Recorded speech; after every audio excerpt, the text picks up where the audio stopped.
The year was 1943. Europe was burning, but Hitler believed the fire could still be controlled. To the west, he built walls, concrete bunkers, machine gun nests, steel barriers, stretching from the coasts of France to the cliffs of Norway. He called it the Atlantic Wall, a bulwark, he claimed, that would make the continent impenetrable to the Allied forces. To the east, there were no such walls, only frozen fields, ruined cities, and rivers running red. Because in the east, Hitler wasn't defending. He was still trying to conquer. Stalingrad, the graveyard of the German Sixth Army, had shattered the illusion of invincibility. And yet, Hitler refused to retreat. Instead, he doubled down. His eyes were now fixed on the Kursk salient, a bulge in the Soviet lines that he believed could be crushed in one massive armored assault. It would become the largest tank battle in human history. But before Kursk came, the tightening of control within Fortress Europe. Antony Beevor writes, asterisk, as the tide turned against the Axis, Hitler turned ever more inward, obsessed with punishment, not strategy.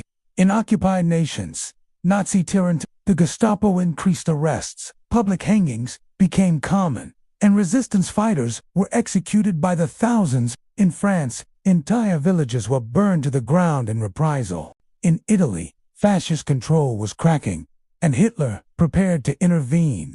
Meanwhile, Allied leaders Roosevelt, Churchill, and Stalin met in secret to plan their next steps. Each had a vision, each had a fear, and each knew one truth. The war was now entering its most decisive phase. But it was in the East, in the vast expanse of the Soviet Union, where Hitler's empire began to rot from within.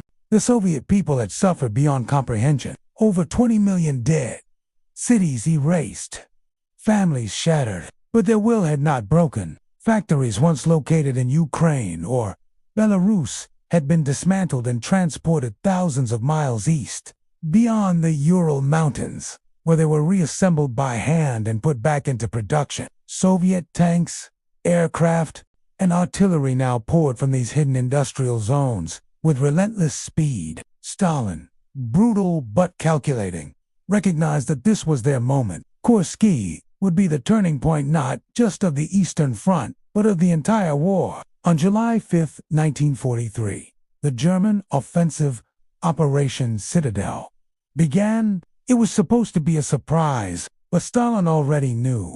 Soviet intelligence, aided by British codebreakers and spies within German ranks, had warned him weeks in advance. The Red Army had time to prepare to gain over 3,000 miles of trenches, laying 1 million mines, and positioning countless anti-tank guns along the anticipated assault path. Hitler had committed over 900,000 troops, 2,700 tanks, and 2,000 aircraft.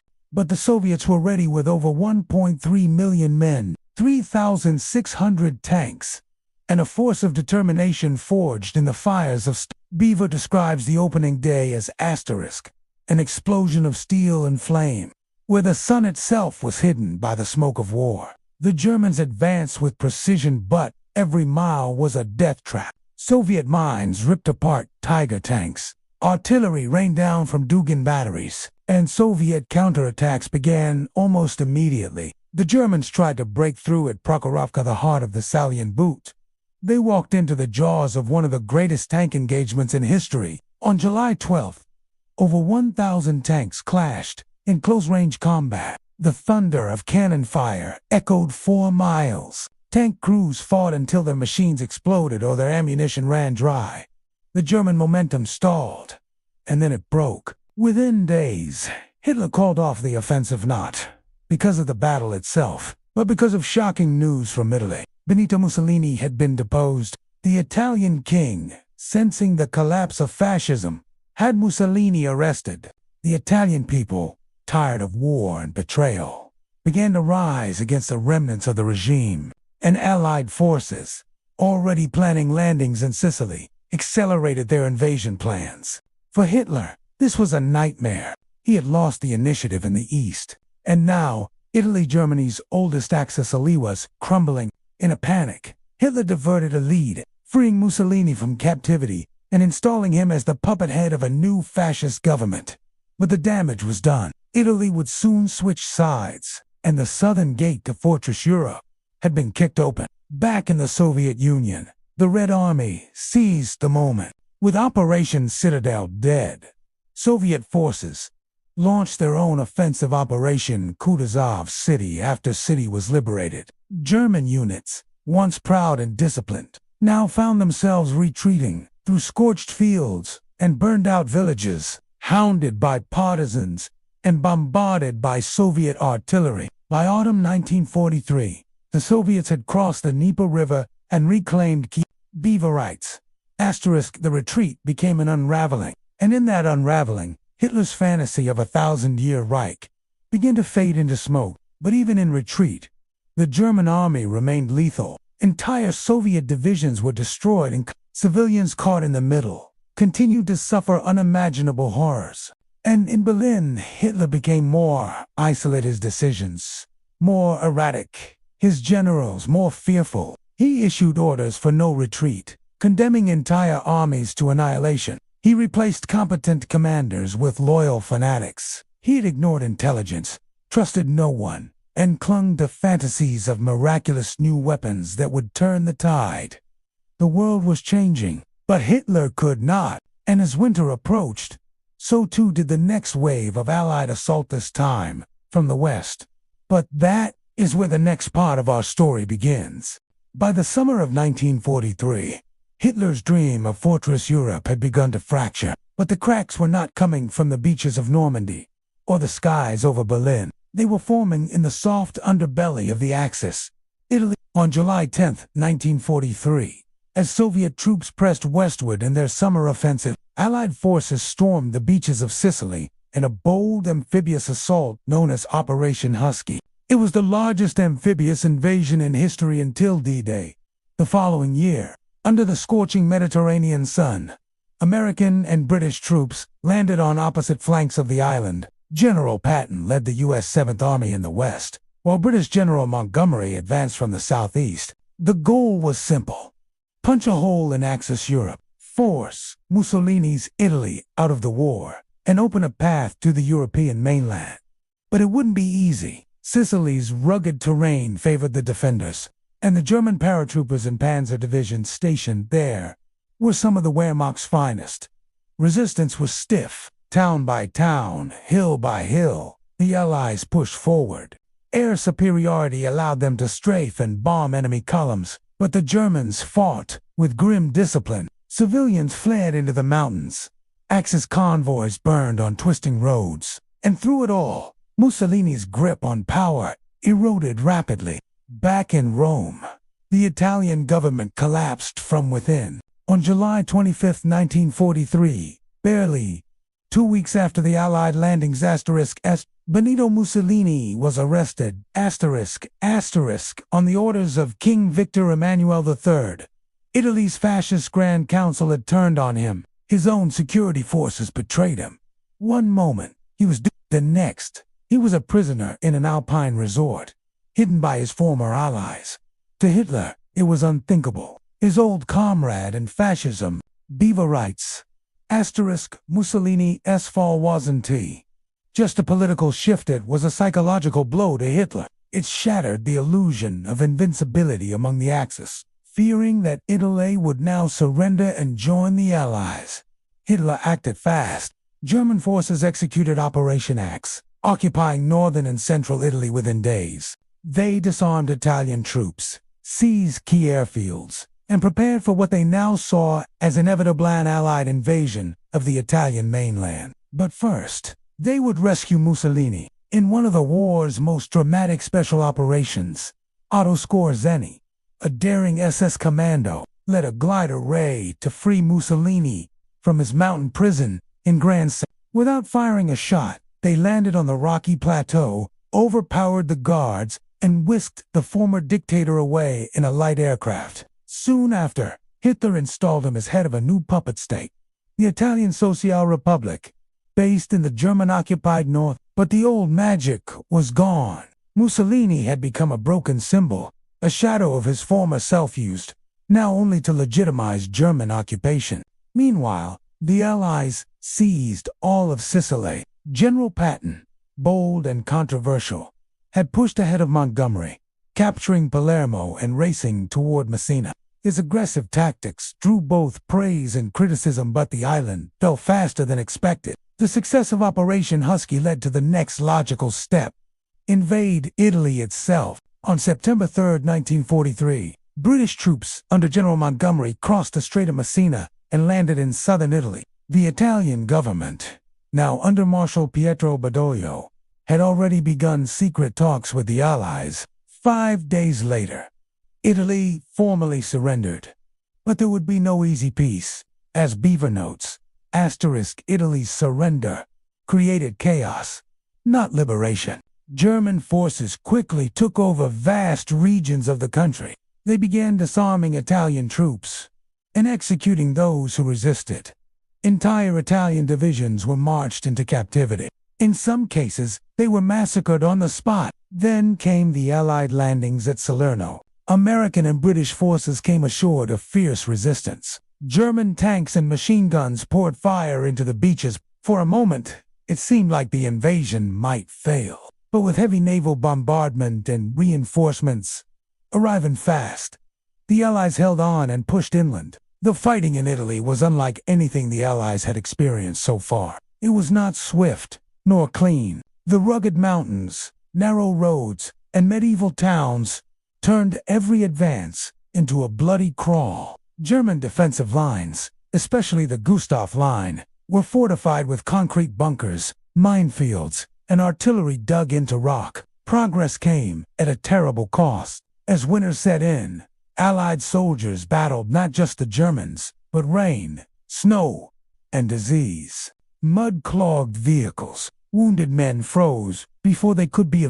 Entire battalions disappeared in the mist-shrouded hills. And through all of this, the German commander, Field Marshal Albert Kesselring, orchestrated a brilliant defense. His forces fought, delaying actions, using terrain and weather to maximum effect. Towns like Cassino, rivers like the Rapido, and hills with no names became graveyards of ambition. The Italian people suffered too. Caught between retreating Germans and advancing Allies, they endured bombings, executions, and starvation. Villages suspected of helping partisans were burned. Entire communities vanished. The promise of liberation was slow in coming, but it was coming. By late 1943, the Allies had established a firm foothold in southern Italy. Naples had fallen. The Germans had withdrawn northward, digging in for what would become one of the longest and most brutal campaigns of the entire war. Beevor's account makes clear. Italy was not a sideshow. It was the test, the crucible where Allied cooperation, strategy, and resolve would be forged before the main assault on Western Europe. And while the Allies fought inch by inch through the Italian mud, their eyes were already looking north toward France, toward Germany, toward final victory. But Hitler had other plans. He had not yet given up the East. As his forces bled in Italy, and the Atlantic Wall crept slowly into completion, he returned to his obsession, defeating the Soviet Union. And in the forests, near the Ukrainian border, the Red Army was preparing a hammer blow unlike any seen before. Winter 1943. Snow fell like ash across the Eastern Front. The land was hard, broken, scarred by 2 years of warfare, soaked with the blood of millions. But the Red Army was moving. After their decisive stand at Kursk and the failure of Hitler's Operation Citadel, Soviet forces had gained something they had not truly possessed since the invasion began: momentum, and they were going to use it ruthlessly. Under the command of Marshal Georgy Zhukov and General Konev, Soviet armies now turned their full might toward the liberation of Ukraine, devastated land occupied by the Wehrmacht since 1941. Ukraine had been turned into a fortress, a slave camp, a graveyard. It was time to take it back. Operation after operation was launched along the Dnieper River. Soviet artillery lit up the horizon like lightning. Tanks rolled forward across frozen plains. Infantry advanced under the cover of Katyusha rocket barragista, terrifying Stalin S-organs, whose wails signaled death from above. Villages, towns, cities, each became a battlefield. The Germans, outnumbered and increasingly under-equipped, fell back. But they did not go quietly. Beevor writes, the Wehrmacht, though on the retreat, still fought with grim ferocity. There was no easy liberation. Every step forward cost lives. The Dnieper crossings were particularly brutal. Soviet engineers built pontoon bridges under fire, while thousands of men attempted to swim the icy river or cross on rafts. Under machine gun hail, entire divisions were shattered just trying to get across. But they did, and once across, they did not stop. By October 1943, Soviet forces had reached Kyiv, the ancient capital of Ukraine. It had been under German occupation for 2 years. Its Jewish population had been annihilated at Babi Yar. Its citizens had been starved, imprisoned, and used for forced labor. Now, it was surrounded. The Germans dug in street to street, house to house. But the Red Army came with vengeance. Kyiv was retaken on November 6, 1943. Crowds of emaciated civilians wept openly as Soviet troops rolled through the shattered boulevards. Many had waited, hidden, for this moment. Others were too broken to understand it. The cost of liberation had been almost as high as the cost of occupation, and the war was far from over. While Ukraine was burning, Hitler's focus began to slip. He was now obsessed with retaliation, not strategy. In the wake of the Allied bombing of Hamburg in July 1943, which killed over 40,000 civilians in just a few days, Hitler promised a 1,000-fold revenge. He ordered the acceleration of the vengeance weapons, the V-1 flying bomb and the V-2 rocket. These weapons, when completed, would rain terror on London and the Allied rear. But while his scientists labored in underground factories, the Eastern Front screamed for reinforcements. There were none to give. Germany's manpower was dwindling. Boys of 16 were conscripted. Men in their 50s were issued rifles and sent to hold lines. Hitler refused all talk of retreat, even when it meant encirclement and annihilation. Entire German armies were now being swallowed whole. Beevor recounts the tale of the 8th Army Corps, trapped along the Dnieper's western bank, trying to escape across shattered bridges under artillery fire. The screams of wounded men echoed 4 miles. Frostbite and hunger claimed more than bullets. And yet, the Soviet advance continued. In the south, General Malinovsky pushed toward Kyiv and Dnipro, key industrial cities that had once fueled Nazi war production, with stolen resources and forced labor. In the north, Soviet forces began creeping toward Belarus and the Baltic.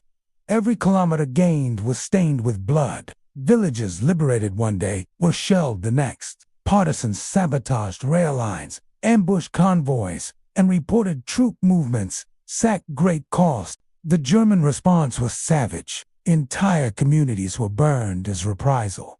Civilians were hanged in town squares. But the red tide could not be turned back. Behind the front lines, Stalin was preparing for something bigger, something that would crush German forces in the center of the Eastern Front once and for all, in secret. He approved plans for a massive dual offensive that would sweep through Belarus. In the summer of 1944, it would be called Operation and it would become the greatest defeat ever suffered by the German army.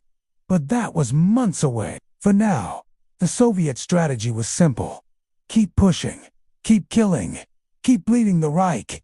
In Berlin, Hitler was becoming more erratic. He distrusted his generals. He micromanaged divisions from a map room hundreds of miles away. He issued orders to hold cities at all costs, even as ammunition ran out and soldiers collapsed from exhaustion. Beevor describes Hitler's isolation as a bunker mentality years before the bunker itself. He saw betrayal in every failure, cowardice in every retreat. And while he obsessed over imaginary counteroffensives, his empire was dissolving at the edges. The Eastern Front was no longer a line. It was a storm-churning sea of movement, collapse, and fury.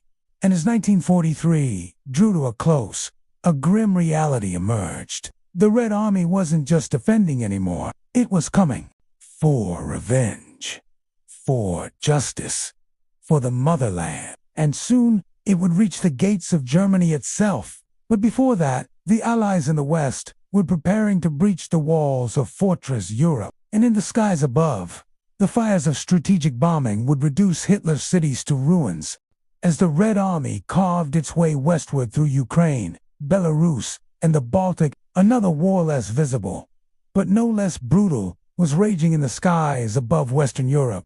This was the air war, and the cities of Germany were its battlefield. By late 1943, the Allies had taken air superiority. American B-17 flying fortresses and British Lancasters roared through the clouds daily, flying deeper and deadlier bombing raids into the German heartland. The targets were no longer just military installations or fuel depots. Now, entire cities became fair game. Dresden, Hamburg, Cologne, Berlin, one by one. These names would become synonymous with annihilation.